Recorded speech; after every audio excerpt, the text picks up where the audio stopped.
नमस्कार दोस्तों, welcome back to my channel. आज हम एक बहुत ही स्पेशल टॉपिक के बारे में बात करने वाले हैं जो काफ़ी फेमस है इंडिया में, जिसका नाम है पीपीएफ।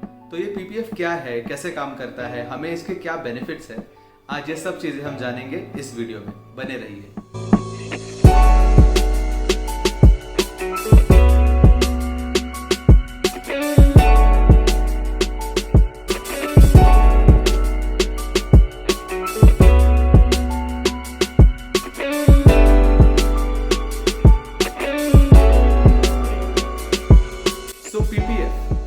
पीपीएफ का मतलब है पब्लिक प्रोविडेंट फंड।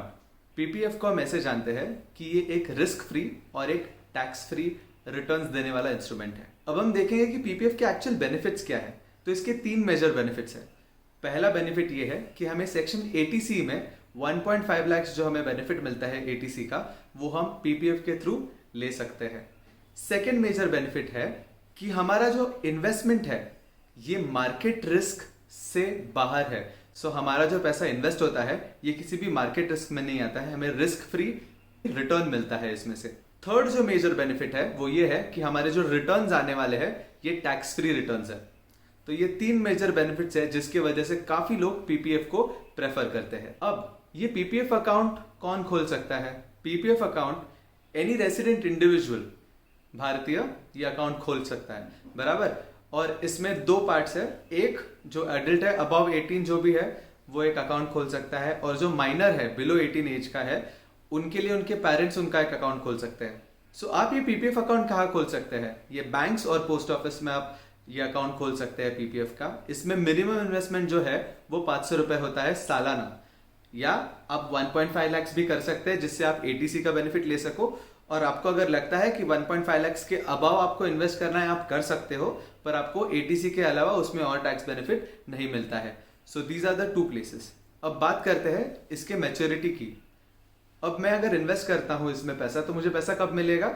इसका लॉक इन पीरियड है। लॉक इन पीरियड का मीनिंग क्या है? लॉक इन पीरियड मतलब उस पूरे समय के लिए आप पैसे को लॉक कर देते हो। तो इसका लॉक इन पीरियड है 15 साल। तो आपको आज अगर मैं स्टार्ट करता हूं तो आज से 15 साल मुझे उसमें इन्वेस्ट करते रहना है। सो इसका लॉक इन पीरियड हमें समझ गया है, ये है 15 साल। और 15 साल के ऊपर आप 5 ईयर्स के ब्लॉक ले सकते हो। मतलब आज अगर मेरे 15 साल कंप्लीट हो जाते हैं तो मैं 5 साल का एक एक्सटेंशन करा सकता हूं। सो 15 के आगे 5 साल का एक्सटेंशन विल बी 20 ईयर्स। उसके आगे वापस आप 5 साल, ऐसे आप कंटिन्यू कर सकते हो। अब लॉक इन से हमें यह समझ में आता है कि जो मैंने पहले बात करी थी कि अगर आप माइनर हो तो आपके पेरेंट्स आपके लिए अकाउंट खोल सकते हैं पीपीएफ का। सो अगर किसी बच्चे का एज आज 10 साल है और उसके पेरेंट्स उसके लिए पीपीएफ अकाउंट खोलते हैं तो बाय हिज एज ऑफ 26 उसका पीपीएफ का अकाउंट का 15 साल लॉक इन पीरियड खत्म हो जाता है और उसको एक अच्छा लमसम अमाउंट रेडी है उसके लिए यूज करने के लिए। अब वो बच्चा डिसाइड कर सकता है कि वहां से आगे वो 5-5 साल एक्सटेंशन लेते रहे और कंपाउंडिंग इफेक्ट का फायदा ले। इससे उसको लॉक इन पीरियड 15 साल की जगह 5-5 साल का लगेगा, जो बहुत ही अच्छी बात है, और उसको एक रिटर्न्स भी अच्छे बनेंगे लॉन्ग टर्म में। अब इसमें हमें जो इंटरेस्ट मिलता है ये अराउंड 7.1% है आज की तारीख में। पीपीएफ का इंटरेस्ट रेट पहले 8 था, 9, 10, 11, 12 काफी था इंटरेस्ट, जो अभी कम होते जा रहा है। मैंने रेपो रेट के वीडियो में समझाया था कि रेपो रेट का इफेक्ट कैसे पड़ता है। तो पीपीएफ पे भी रेपो रेट का इफेक्ट पड़ता है। अगर हमारा रेपो रेट कम होते जाएगा पीपीएफ का रेट भी उसके हिसाब से ही कम होते जाएगा। तो आज की तारीख में 7.1% हमें कंपाउंडिंग मिल रहा है पीपीएफ पे। सो इसमें जो हमें इंटरेस्ट मिलता है वो मंथली कैलकुलेट होता है। तो अगर मैं इन्वेस्ट नवंबर में करता हूं तो दिसंबर, जैन, फेब, मार्च ऐसे मुझे उसका बेनिफिट मिलेगा कंपाउंडिंग का। सो आइडियल क्या है? आइडियल ये है कि आप साल के फाइनेंशियल ईयर के शुरुआत में आप इन्वेस्ट करो। हमारा फाइनेंशियल ईयर अप्रैल टू मार्च चलता है, तो अगर हम अप्रैल में इन्वेस्ट कर देते हैं तो हमें पूरे साल के कंपाउंडिंग इफेक्ट का फायदा मिलेगा। सो ये एक चीज हम देख सकते हैं कि अगर मैं एक पीपीएफ अकाउंट खोलता हूं तो फायदा मुझे ज्यादा अगर लेना है तो अप्रैल टू मार्च वाला साइकिल फॉलो करेंगे तो पूरे साल का कंपाउंडिंग इफेक्ट का फायदा हमें मिलेगा। अब हमें यह भी देखना है कि इस पे मुझे लिक्विडिटी किस हिसाब से मिलती है। तो सबसे पहले लिक्विडिटी का फॉर्म है लोन।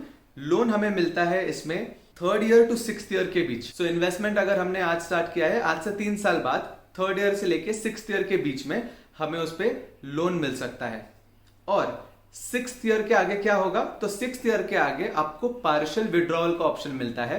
तो 7th ईयर से लेके 15th ईयर तक हम पार्शियली पैसा विड्रॉ कर सकते हैं उसमें से। अब आप कहोगे कि रोहित इसमें जो इन्वेस्टमेंट होता है ये थोड़ा लॉन्ग टर्म है, तो अगर बीच में मैं पैसा नहीं भर पाया तो इसमें ये प्रोविजन है कि अगर आप आज इन्वेस्टमेंट करते हो, नेक्स्ट ईयर भी इन्वेस्टमेंट कर दिया, 3rd ईयर आप नहीं कर पाए इन्वेस्टमेंट, 4th ईयर आप नहीं कर पाए इन्वेस्टमेंट, तो 5th ईयर आप वापस स्टार्ट कर सकते हो। यस, आप स्टार्ट कर सकते हो। स्टार्ट करते वक्त वो क्या कैलकुलेट करेंगे, वो कैलकुलेट करेंगे 500 rupees into number of years inactive.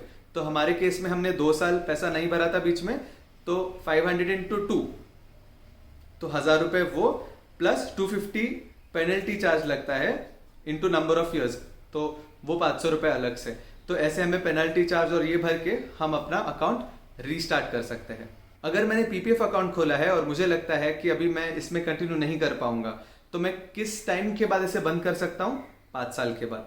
5 साल के बाद अगर रीजन आपका क्रिटिकल इलनेस है या हायर एजुकेशन है, तो आप ये अकाउंट को क्लोज कर सकते हो। अब हम एक सिंपल कैलकुलेशन देखेंगे समझने के लिए कि पीपीएफ काम कैसे करता है।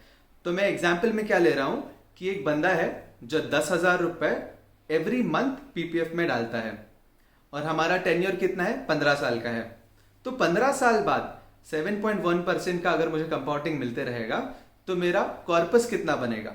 अब ध्यान रखिए 7.1 आज की डेट में हमें मिलने वाला इंटरेस्ट है, ये साल भर साल कम भी हो सकता है। अगर ये कम होएगा तो कैलकुलेशन थोड़ा सा चेंज हो जाएगा, अमाउंट जो मिलने वाली है वो थोड़ी चेंज हो जाएगी, बट आज के लिए हम इसी वैल्यू पे कैलकुलेट करेंगे। तो मैं पूरे टेन्योर में अराउंड 18 lakhs उसमें सेव कर रहा हूं और उसके अगेंस्ट 15 साल के बाद मुझे कितना अमाउंट हाथ में आ रहा है? तो मुझे मिल रहा है 31,54,445। तो टोटल इंटरेस्ट कितना कमाया मैंने कमाया है 13,54,445। तो ये सिंपल एग्जाम्पल है आपको समझने के लिए कि अगर मैं इसमें इन्वेस्ट करता हूं, कंपाउंडिंग इफेक्ट आता है तो मुझे कितना रिटर्न मिल सकता है। अब फायदे की बात यह है कि जो मिलने वाला पैसा है ये पूरा टैक्स फ्री है, तो आपको इस पे कोई टैक्स भरना नहीं है। तो अगर हम पूरे चीज को सम अप करेंगे कि हमने क्या समझा, तो हमें ये पता चला है कि एटीसी का बेनिफिट मिलता है तो हमें पीपीएफ में पैसा डालना चाहिए। सेकेंड चीज हमें ये समझी कि मिलने वाला पैसा हमें टैक्स फ्री मिलता है, ये एक और अच्छी बात है, तो इसमें इन्वेस्ट करना चाहिए। थर्ड चीज हमें समझा कि हमें कंपाउंडिंग इफेक्ट मिलता है पैसे का। आज 7.1% के इंटरेस्ट पे कंपाउंडिंग हो रहा है जो मार्केट रिस्क में नहीं आता है। सो आपको कोई मार्केट रिस्क नहीं है, तो इधर हमारा कंपाउंडिंग इफेक्ट भी बन रहा है। तो इन चीजों के लिए पीपीएफ में इन्वेस्ट करना अच्छी बात है। पीपीएफ में हम क्यों इन्वेस्ट करेंगे? लॉन्ग टर्म में मुझे अच्छा खासा पैसा मिलना चाहिए। तो जिनका उम्र आज 25 है, 30 है, 35 है और आपने अभी तक पीपीएफ अकाउंट नहीं खोला है, तो आप इसमें इन्वेस्ट करना चालू कर सकते हो। लॉन्ग टर्म में कंपाउंडिंग इफेक्ट अच्छा आएगा और हम ऐसे देख सकते हैं कि रिटायरमेंट के टाइम पे मुझे लमसम अगर कुछ पैसा मिलना है तो पीपीएफ के थ्रू हमें मिल सकता है। तो आज ये पैसा टैक्स फ्री हमें मिल रहा है गवर्नमेंट की तरफ से, तो हमें इसमें इन्वेस्ट करना चाहिए। आई होप आपको ये वीडियो पसंद आया हो और आपको अभी पीपीएफ के बारे में थोड़ी और जानकारी मिल गई है, एंड आई होप आप उसमें सेव करना स्टार्ट करेंगे। आज के लिए बस इतना ही। जय हिंद।